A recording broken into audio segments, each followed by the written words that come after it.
Welcome to the Raising Confident Girls podcast, your guide to raising strong, confident daughters.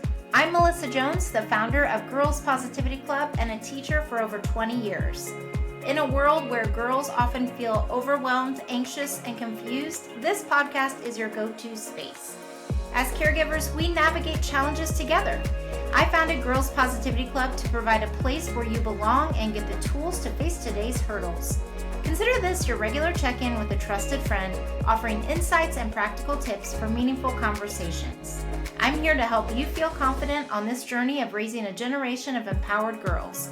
Let's dive in and raise those confident girls together. Hi, everybody, and welcome back to Raising Confident Girls. I'm Melissa, and I'm so happy you're here today because we have a juicy topic that comes up a lot with girls, and that is bossiness versus leadership. And, really this is a hot topic because we want our girls to be leaders. And I have some really good examples for you of how, parents have talked with me about this, how I've noticed girls perceive leadership with other girls, how they try and take leadership in different situations. But before we dive into everything, I just wanted to thank you for being here and tell you that the biggest compliment that you can give is to share this podcast with another parent of a girl and, anyone that you think it would help. Because the more people that hear the podcast, the more people that we can help. So that is my ultimate goal. That is my intention with this podcast, is to give free resources and tools to parents of girls so that they can feel confident raising them. And so you can have those girls who grow up confidently with good tools while they're growing up instead of having to backtrack later in life when something comes up, and grow into those confident young women. So that's the whole intention. So thank you if you've already shared the episode or the podcast in general with someone else that it could help. That means the world. So, bossiness versus leadership is a hot topic with girls because if you think of the gender difference, when a boy is a leader shows leadership qualities, it's perceived differently than when girls do. And the problem with that is that girls don't often have the tools to know how to navigate being a leader. Even when they have strong role models, it's having those intentional conversations. And this comes from, like I said in the beginning, experience with girls in different settings, parents reaching out to me. I had a parent who reached out and said that her daughter, she noticed, even on vacation, they went with other family friends, and her daughter was just dictating what everyone did, wasn't listening to anyone's ideas, and it was really alarming to her because she didn't realize that this is the way that she was treating people. And it's not that she's a mean girl or anything like that. She just likes to have some control and likes to, lead. And that's, my guess would be, that's been her role with her friends in the past. And she probably has been with more passive friends that don't mind it, because, not everybody can be a leader in the group. But what we want to do is teach the girls how to lead with empathy, with inclusivity, communication, collaboration, like all of those really good traits that good leaders have, while she's growing up, so that she has a clear understanding of what that looks like. And this could be, maybe your daughter's in a situation where she feels like she's being bossed by her friends, or she doesn't have her ideas being met, she doesn't feel heard in her friend group. So this could go both ways, but I'm going to generally talk today about different scenarios and how this can look and how I can help. So the first one is, the mom, like I said, told me about her daughter and what she noticed. And that's such a huge compliment, because you are noticing. I mean, I want to compliment this mom because she's noticing. And that's the whole thing with our kids is, I'm a mom too. I'm not a perfect parent. I don't have perfect kids or anything like that. And I think, we have to just be aware, be self-aware of our own parenting, and also of how our kids are treating others in different situations. So I always like paying attention to those things when they're in social situations, just paying attention to how they're treating others and just how they act in certain situations. And I know we can't be everywhere, but at least when you can, having that awareness of it and having conversations with her about it as well. So in camp, I know I've been giving a lot of camp examples lately, but it's because it's fresh in my mind because we just finished our last summer camp, if you're listening in real time. And, I love doing the camps because I love connecting with the girls. I love, even though I'm the founder of the nonprofit Girls Positivity Club, I still like to be in touch with the girls because it just helps me have perspective about how I can help them and how I can help you. And one thing I noticed, especially with the cooking, is because, I did, if you didn't know, cooking and art camps, and they had, tie-ins with confidence and collaboration and all the things, building up their courage and having empathy for others and treating others with respect and just all those things that we want our girls to do, especially in the summer months, is to, continue to develop those skills.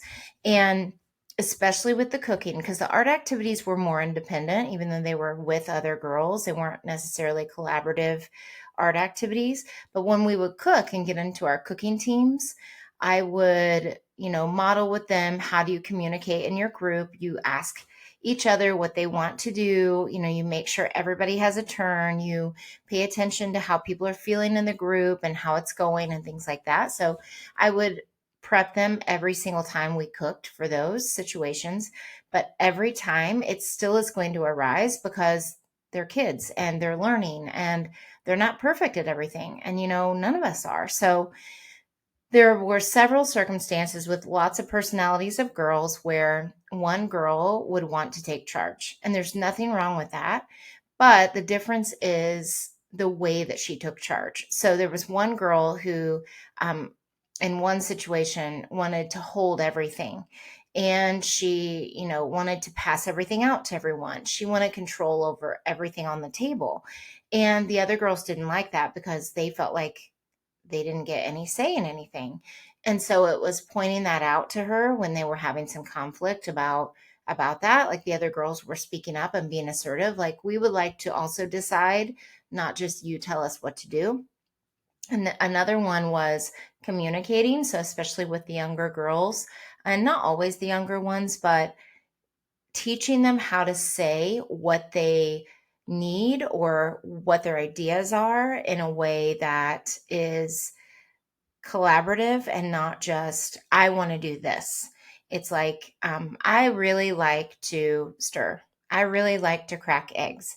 And knowing that, you can't always do every single thing. So it's that compromise, taking turns, all those things. And, a lot of the girls were like, I wish I could just do this by myself. I'm like, I know, because you would have control over everything. You would get to do everything, but that is not what this camp is. We work together, we problem solve, we figure it out. There's always a way, we treat each other this way. And so it's constantly modeling those things because it's so important for them to learn and not avoid it while they're growing up.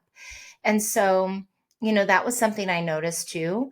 And, some of them had strong reactions to it. Like they didn't necessarily like collaborating and things because they maybe hadn't been in that situation before.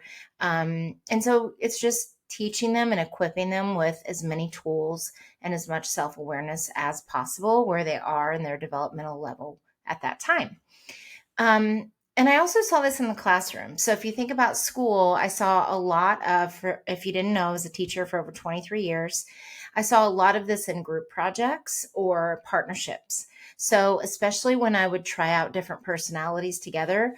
And if you don't know this, teachers are very strategic with the way that they form groups when they are teacher prepared groups. And the reason that they do that is because they try and think about both academically and personality wise, who they think would gel together. And it doesn't always work out perfectly because sometimes you put people together that have a lot of conflict because they both have strong opinions or they both are working through how to compromise and collaborate.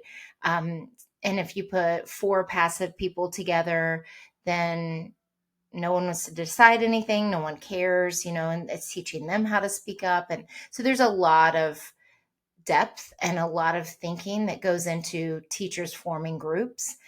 And we can't always let the kids do that themselves because they're usually going to pick their comfort people, and we want to teach them as people to collaborate and work with others. So if your daughter ever comes home and talks about how she was forced to be in a group with certain people, that's why. It's because the teacher is trying to teach them how to collaborate in new ways and how to get along with different types of people and how to be assertive. It's very complex. So shout out to all the teachers who are forming groups right now and school's starting. So yeah, that's fresh on my mind for sure. So that's one situation. And then partnerships, especially if there's a more dominant partner and a passive partner. So it's thinking about like, even if you know that you are more confident in making decisions, if your daughter does, also teaching her how to, listen to other people's ideas.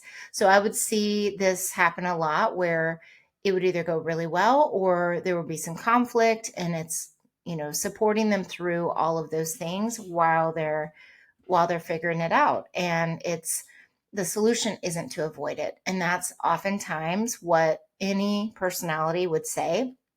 The leader would say it's too hard to work with other people, can I just do this all myself?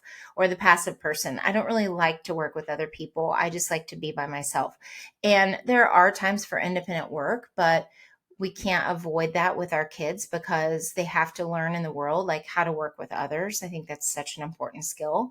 Even if they do end up in an independent role of some kind, it's still a good social and life skill to know how to get along with others, how to work with others with different personalities, and how to teach them that some people you're going to gel with really easily and others are going to have to figure out a way, because they're going to be forced in these situations, whether it's as they get older in school or in college or in the workplace, where they have to work with people that they wouldn't necessarily hang out with. And teaching them as they're growing up is, in my opinion, the way to go, because then they'll be equipped to handle that.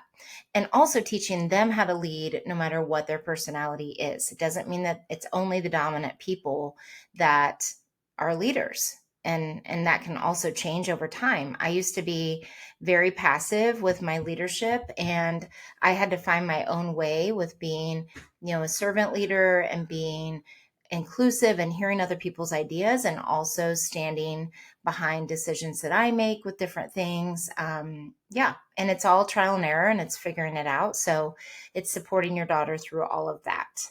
So why is this a problem for girls? The problem is that we don't often see a lot of leadership in the public eye with women. And I don't mean that there are no women leaders, because there are amazing women leaders, but there can be a misinterpretation of leadership qualities in girls because, and this is something that historically has happened, a lot of male leaders, a lot of boys, typically when boys are seen as leaders or they're being bossy, they're called leaders. And when girls are, a lot of times, I'm not saying every single time, but a lot of times, if a girl is showing leadership qualities or more dominant personality, there's a worry and a fear that she's too bossy. And, rarely do we hear people say that a guy is too bossy or a boy is too bossy. I mean, yes, of course, there are those times when we do, but historically, it's more culturally accepted for boys to be in leadership roles. And I'm not saying I agree with that, because I want to change that. And I know you do too. I know you want your daughter to be, or your girl in your life to be, a leader, and know that it can look lots of different ways. And that if she speaks out for herself, it doesn't mean that she's bossy.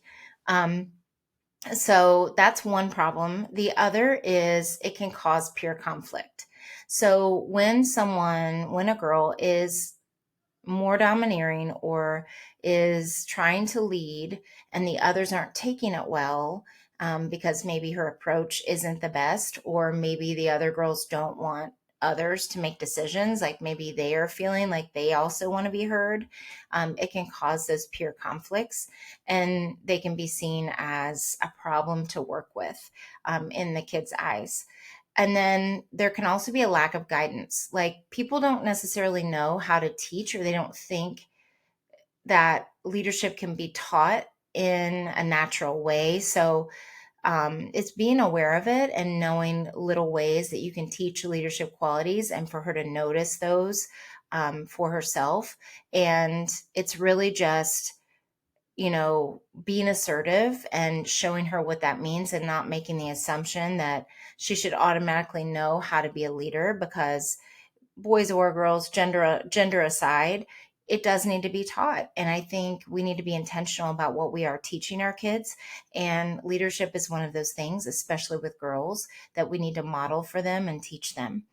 And then it can create a negative self perception. So if they get labeled as being bossy, it can create this negative perception of themselves, like people don't like me because I speak up too much, or people don't want to be in a group with me. And that does happen, I will be honest. When someone does not listen to other people's ideas, especially girls who do this, the other girls will avoid playing with her, they'll avoid being her partner, things like that. And that's what we want to avoid. So those are some common problems that come up. So what can you do about this? There are lots of things you can do. The first thing is teaching her empathy and active listening. So a lot of girls, and we teach this in Girls Positivity Club, they don't necessarily what empathy means. And if you're curious too, like exactly what it means, I'm sure but um just so that we're on common ground. So it's like feeling what other people feel. So it's putting yourself in their shoes. That's how I always describe it to the girls, is like, put yourself in their situation, put yourself in their shoes. How would you feel if fill in the blank? So this is like encouraging them to feel other people's feelings and to notice other people's feelings in different ways. And it could look and sound something like, how do you think your friend felt when you made the decision without asking everyone? Like when you just decided that you were going to play this one certain game, how do you think everyone else felt when you didn't ask them what they wanted to play? Now, if everybody wants to play the game, there's no problem. If they're all like wanting to do a certain thing, of course, then that's not a problem. But a lot of times they will make an assumption that everyone does want to do everything they want to do. And it's that being reflective and being self aware of, oh, well, maybe not everybody wants to do exactly what I want to do all the time. Because as we know, kids growing up, they are very egocentrical, they are very self centered, not in a selfish way, but that's just childhood, and we have to teach them how to think of others as well. And I believe that you should do that with boys too. But just considering other people's opinions and really listening to them. So teaching them how to ask other people, like, well, what would you like to do? And when they say it, not being like, no, we're not doing that. Just being like, okay, what would you like to do? And going around and like asking people. So there's nothing wrong with asking everybody what they want to do and then deciding as a group, instead of your daughter always being the one to decide what the plan is, and having a way to solve that. Obviously, we don't want them to just stand there forever, but being okay with not always getting her way about a certain thing and compromise. Like maybe you really wanted to do this way, maybe the group votes on it. You don't get the vote, other people want to do it. And instead of storming off for this time, saying something like, okay, let's do this. You guys all want to do this. That's great. Could we maybe next time? Could we do my game the next time or a little bit later? And I'm sure that the other girls will be like, yeah, that's great. Yeah, that's fine. And knowing that it's okay to compromise and ask for other people's opinions and to really listen to them is really important. And talking with your daughters about that is really crucial. The second thing is to model and discuss leadership. So again, it's not making those assumptions that they already know intuitively. It's having those conversations of, what are traits of a good leader? It's collaboration. It's thinking of others. It's including others. A leader doesn't exclude and say, well, you can play and you can't, or you can be part of our group and you can't. Good leadership is including others and making others feel like they belong. That's really important. being a good listener, listening to other people's ideas. So, really modeling those things and asking her what she thinks would be really great insight for you. So, it might be surprising what she says, but then you could offer, some of those traits that I mentioned, or you could offer your own ideas for what you think makes a good leader. And I'm very confident that you wouldn't say a leader is someone who makes all the decisions and doesn't ever listen to anyone else. That's something that is another approach, is what doesn't make a good leader. So if they're having a hard time coming up with traits, it is sometimes easier to come up with the negative things, like what would not make a good leader. And then taking the approach of, let's take the opposite approach. Okay, so what's the opposite of bossing everyone and never letting them make a decision? Oh, well, it's listening to other people's ideas. Okay, good. Now, what is, it's never blah, blah, blah. So you could just go on and just go kind of the opposite if they're not picking up on, like, they don't know what to say of good leadership traits.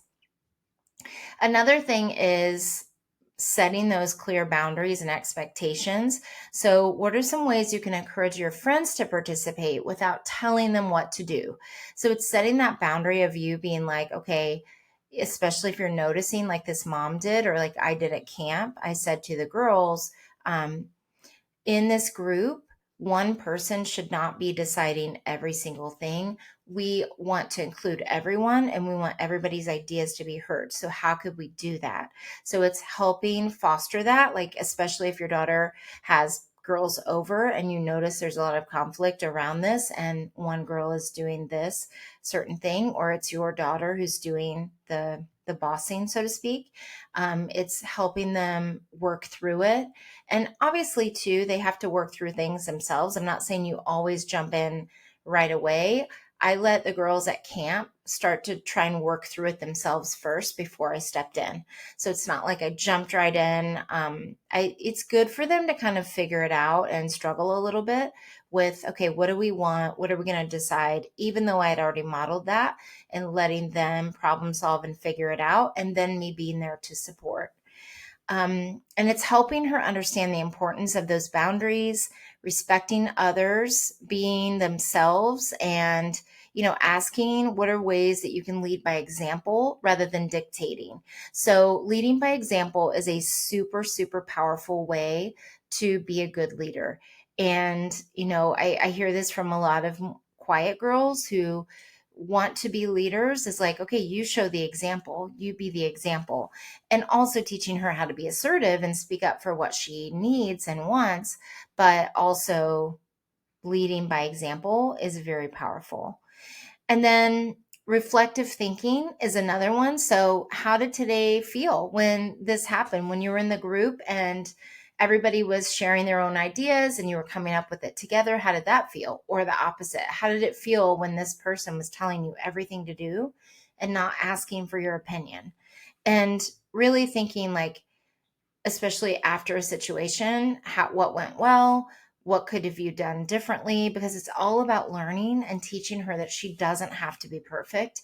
It's another thing with girls we've talked about before and lots of times, and we still will, is perfectionism. Like, I'm not expecting you to be perfect. Everybody's going to make mistakes, especially while you're learning something. And all I'm asking is that you're able to think it through afterwards and think, what could I do better next time? And that's really all we can ask as humans, right? Is, how can I do better next time? Um, and, who is a good leader to you? Having those conversations of, like, who do you consider a good leader? Is there anyone you think of when you think of a good leader, and talking about those things, reading books about it, pointing it out in movies or sports or people she admires? Like, how are they leading in a positive way? Is it by example? Is it by how they're acting? What are they doing? And then the last one is that positive reinforcement is notice. Notice the effort. I will always say effort, because we don't want to wait until they're perfect at something or they've accomplished like a thing before we compliment them. I want to say something like, I noticed you really asked for other people's ideas when they all came over. I really noticed that was awesome. That's a sign of a great leader. So it's, catching them saying things and doing things that are good leadership qualities and acknowledging them, praising them for their effort, pointing it out in others too. Did you see how she did that? Especially girls and women. Did you see how she asked how the other people were feeling about this, or she said what she believed in a strong way, but it wasn't putting anyone else down? So it's really important to show that positive reinforcement in others and also in them and their progress, because they'll be like, I did do that. I feel great about that. And then what the benefits of doing this? Like, how will your daughter or the girls in your life benefit? Well, they will have better social skills. They will have a balance between assertiveness and empathy, because we want both. We want girls who are going to stand up for themselves and say what they need, but also listen to others and have empathy for others. So we want them to be strong, but also kind, and also know they don't have to be perfect. And they're not going to be, just like we're not perfect. I'm definitely not perfect. And they're going to have that increased confidence. They're going to learn how to lead in positive ways. And then that's going to make it easier as they're growing into adulthood, of knowing, like, this is what I want to be as a leader. This is who I want to be. This is how I want to lead. This is going to serve me well when I'm in group projects, when I'm on a team, in my career, when I'm leading my family, whatever that looks like for you. And also pointing out leadership in your own family, I think, is so important, because that's important to have strong leaders in your family as well. And improve peer relationships. They're going to have better relationships with friends. They're going to have better relationships with family members, all the things. They're going to reduce their conflict and stress around working in groups, around having those leadership times in their life. They're going to develop those leadership qualities, like I mentioned, and they're going to have a better overall positive self-perception and think, okay, I do know how to lead. And you having those intentional conversations and doing some of these tips, are really going to help. And as we always say in my family, if you've heard this podcast before, one is better than none.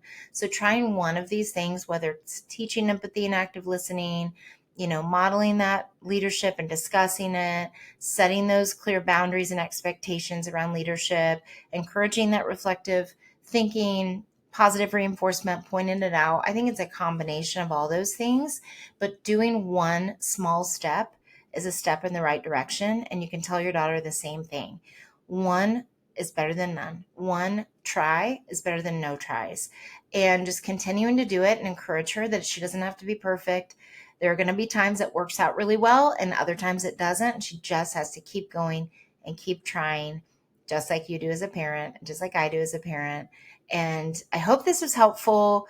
If you have other things that have worked for you in teaching your daughter leadership, or if you have other show ideas, I would love to hear from you.